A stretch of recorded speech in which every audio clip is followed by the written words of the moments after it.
Hello, welcome to MS's Great Channel.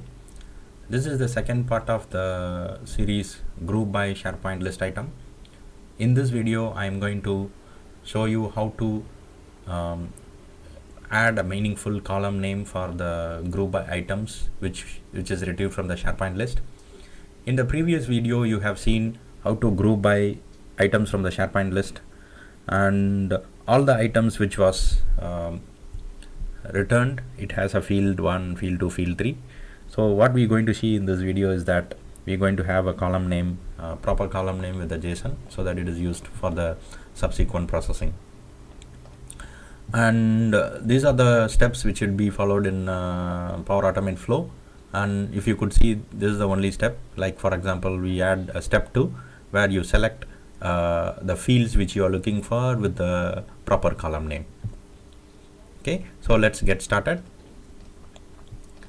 This is the same Power Automate flow which we seen in the previous video. I would add the previous video link in the description if you can use it easily. And right now, if you see, the get items will return all the items from the SharePoint list with the field 1, field 2, field 3, which you can see here in the return value. This is the part 1 video where you can see the JSON with the field 1, field 2, field 3. What we're going to do is that we're going to rename it properly, all these fields with a meaningful value. So let's start getting it. So what we do is that after we get the get items, we need to add select action. Select action, we add the previous value, which is the get items, and select the SharePoint list items. And now we're going to map the value with the details which we are looking for. So basically here what you should do is that we need to select the column names which we want to use it. The column name is the column name which is a string literal type. We type the column name, and the vehicle type, we choose the vehicle type here. This is the vehicle type. And similarly, I'm going to use the ID of the SharePoint list in case we can use the SharePoint list ID. And similarly, I'm going to map all the other columns as well. Okay, if you see here, I have mapped all the columns which I need to have and with the proper column name. So let's save this. We have successfully saved this. Now after getting all this is the selected vehicle type. We can change it, but it's okay that we can use this original list items, because it doesn't matter changing this. We are going to get only the vehicle items, so we can either get it from here or from the SharePoint list. And this action is also similar to it. It depends on the previous action. So now the other action which you need to change to accommodate the previous select all fields is that filter array. So now if you see, the filter array has SharePoint list items.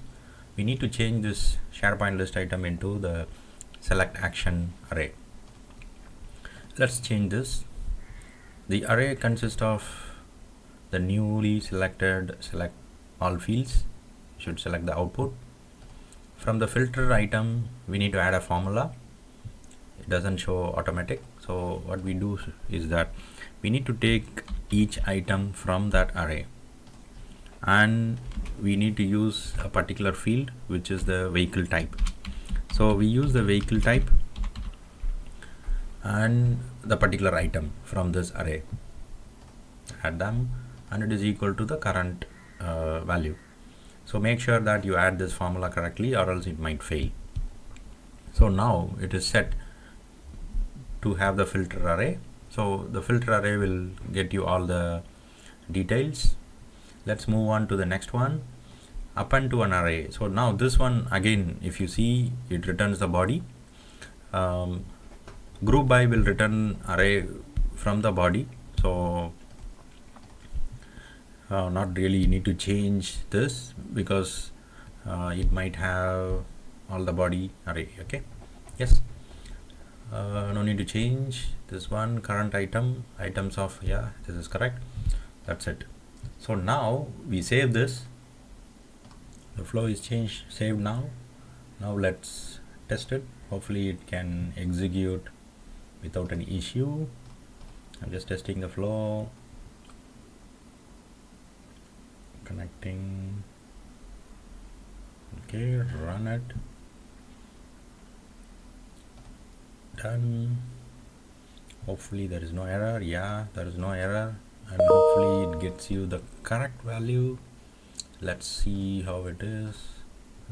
Let me copy the value here and then put it in the same. Let me create a new text file, paste it, F1 format, and check the value. So if you see here, this is the exact value which we are looking for, and you can see side by side, maybe split view. Okay, so this is the view. These are the fields from the previous part 1 series of the video, and these are the values from the part 2. So in this video, our objective is to have the group by with our own columns with the preferred name. Okay, so I think we have achieved this, and this works as expected. Let me go back to the flow and then see how it executes. It's the same as before. Get the items from the SharePoint list item, and once you get the item, you are forming your own JSON. So this is the input. From the input, if you see all the field 1, field 2, field 3, but we are sent into a structured format which we are looking for. We mapped it and it get all the item into the select all fields. Then the subsequent flow is the same as the part 1 flow, and the change which we do here is the filter array. So in the filter array, the input, we change the input to the selected item, and we get the particular item, vehicle type. If you see here, this is a vehicle type. We are comparing this vehicle type to the type which is formed in this array, and we are just sending it as an email. So hope you enjoyed this video. This is really helpful if you are manipulating the JSON with your custom column name, and much helpful for you. Please subscribe and like the video if you really feel that it is useful. Thank you so much.